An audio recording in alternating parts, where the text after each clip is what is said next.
আসসালামু আলাইকুম। সকাল বিকেলের নাস্তায় অথবা বাচ্চাদের টিফিনে মাত্র 10 মিনিটে তৈরি করতে পারবেন মজাদার এই এগ স্যান্ডউইচ। তার জন্য নিতে হবে প্রথমে দুটো ডিম। এবার ডিমগুলোকে একটা গ্রেটারের সাহায্যে গ্রেট করে নিচ্ছি। তবে কেউ চাইলে ডিমগুলোকে ছুরির সাহায্যে এরকম ছোট ছোট টুকরো করেও কেটে নিতে পারেন।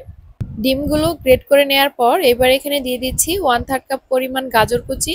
তারপর দিয়ে দিচ্ছি হাফ চা চামচ লবণ, 1 টেবিল চামচ পরিমাণ চিনি, সেই সাথে দিয়ে দিচ্ছি হাফ চা চামচ পরিমাণ গোলমরিচের গুঁড়া। এবার দিয়ে দিচ্ছি হাফ কাপ পরিমাণ মেয়োনিজ, এটা বাসায় বানানো মেয়োনিজ। তারপর দিয়ে দিচ্ছি 1 টেবিল চামচ পরিমাণ টমেটো সস। এবার সব শেষে দিয়ে দিচ্ছি একটু লেবুর রস।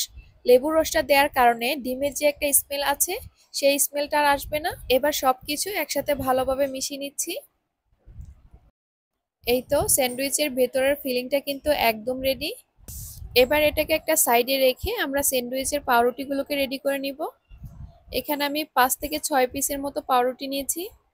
এবার পাউরুটির সাইডের যে ব্রাউন কালার অংশগুলো সেগুলোকে কেটে আলাদা করে নিব।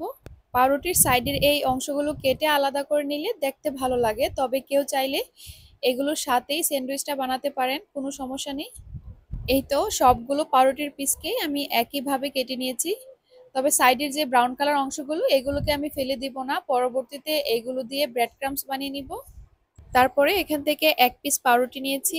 আগে থেকে যে আমরা স্যান্ডউইচের ফিলিংটা বানিয়ে রেখেছিলাম সেই ফিলিংটা এই পাউরুটির উপরে দিয়ে দিচ্ছি।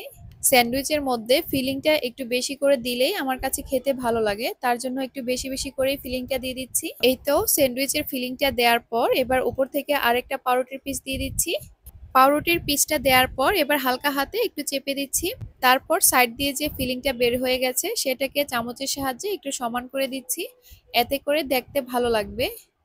এবার স্যান্ডউইচটাকে আমি ট্রায়াঙ্গেল শেপ করে কেটে নিচ্ছি। এই এগ স্যান্ডউইচটা বানাতে যেমন সহজ, খেতেও কিন্তু ভীষণ মজা হয়ে থাকে। আর এটা কিন্তু ভীষণ হেলদি একটি খাবার। বাচ্চাদের টিফিন অথবা সকাল বিকেলের নাস্তায় চটপট মাত্র 10 মিনিটে এই এগ স্যান্ডউইচটি তৈরি করতে পারেন। আশা করছি আমার আজকের এই সহজ রেসিপিটি আপনাদের কাছে ভালো লাগবে। রেসিপিটি যদি ভালো লেগে থাকে তাহলে প্লিজ একটা লাইক দিবেন। আর এই ধরনের সহজ রেসিপি যদি আরও পেতে চান তবে আমার চ্যানেলটি সাবস্ক্রাইব করে রাখতে পারেন। আজকে এই পর্যন্তই। আল্লাহ হাফেজ।